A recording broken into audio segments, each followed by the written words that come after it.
दोस्तों, भारतीय शेयर बाजार इस समय भारी गिरावट झेल रहा है। सेंसेक्स और निफ्टी में लगातार उतार चढ़ाव देखने को मिल रहा है, लेकिन सबसे बड़ा सवाल ये है कि बाजार गिर क्यों रहा है और इस गिरावट में कौन से स्टॉक्स खरीदने चाहिए और किन से बचना चाहिए। अगर आप भी इस गिरते बाजार में सही रणनीति अपनाना चाहते हैं तो इस वीडियो को अंत तक जरूर देखें। बाजार में गिरावट के पीछे कई बड़े कारण हैं और इन कारणों को समझना बेहद जरूरी है। सबसे पहले वैश्विक कारणों की बात करें तो अमेरिका और यूरोप में ब्याज दरें बढ़ रही हैं, जिससे विदेशी निवेशक भारतीय बाजार से पैसा निकाल रहे हैं। इसके अलावा कच्चे तेल की बढ़ती कीमतें बाजार को कमजोर कर रही हैं। वहीं भारतीय अर्थव्यवस्था की बात करें तो महंगाई दर बढ़ रही है, जिससे ब्याज दरों में बढ़ोतरी हो रही है और कुछ सेक्टर्स में स्लो डाउन देखने को मिल रहा है।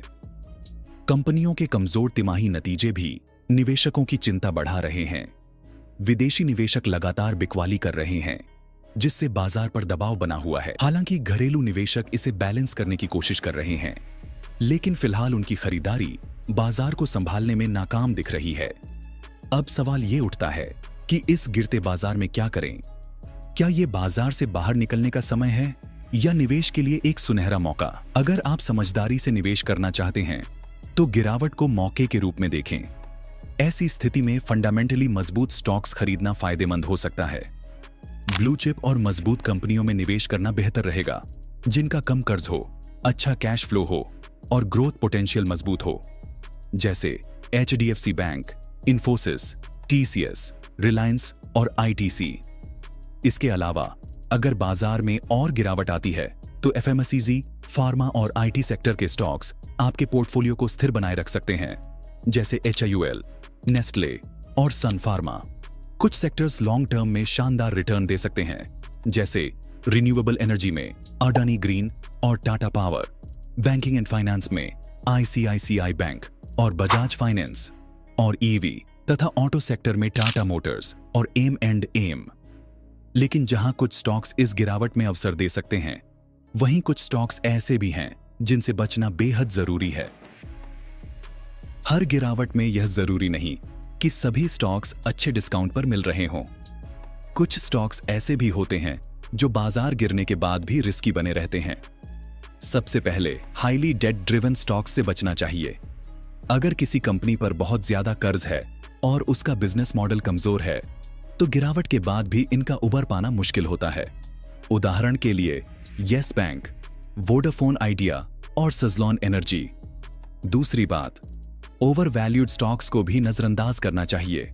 कुछ स्टॉक्स पहले से ही काफी महंगे थे और गिरावट के बाद भी सस्ते नहीं हुए हैं, जैसे जोमैटो, निका और पेटीएम। तीसरी और सबसे महत्वपूर्ण बात, पेनी स्टॉक्स और पंप एंड डंप स्टॉक्स से दूर रहना चाहिए।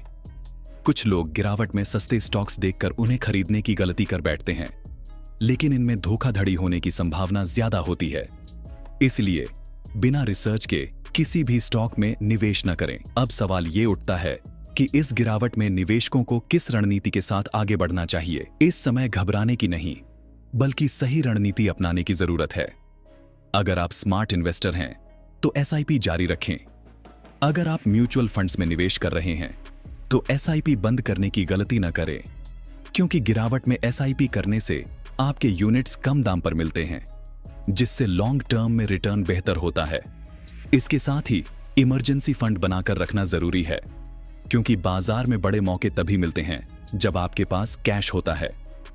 वैल्यू इन्वेस्टिंग अपनाएं, यानी गिरावट में क्वालिटी स्टॉक्स चुनें और लंबी अवधि के लिए होल्ड करें। ट्रेडिंग के बजाय लॉन्ग टर्म इन्वेस्टमेंट पर फोकस करें। सबसे जरूरी बात, अफवाहों से बचें।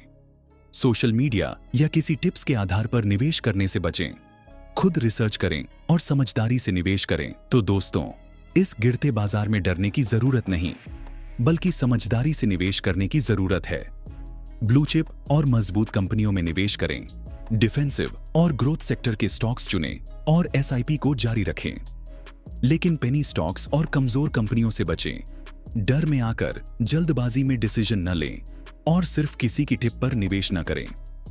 अगर आपको यह वीडियो पसंद आया तो लाइक, शेयर और कमेंट जरूर करें।